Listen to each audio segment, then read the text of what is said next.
Directly তারা কিন্তু lunch করতে পারে, কিন্তু অল্টারনেটিভ বেসিসে।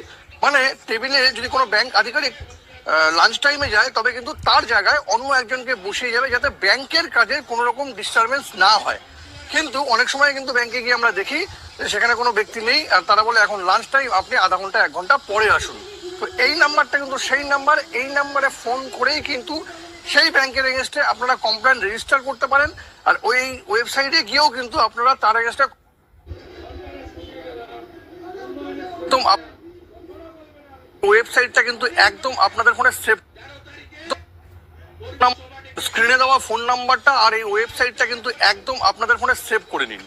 কারণ এটা কিন্তু আরবিআই নাম্বার সাইটটা, আর এই নাম্বারটা আপনাদের যেটা কাজে আসবে সেটা হলো, আমরা কিন্তু অনেক সময় ব্যাংকে যাই দুপুরবেলা, গিয়ে দেখি টেবিলে কোনো ব্যক্তি নেই এবং সে বলে যে এখন লাঞ্চ টাইম, এখন কোনো কাজ হবে না।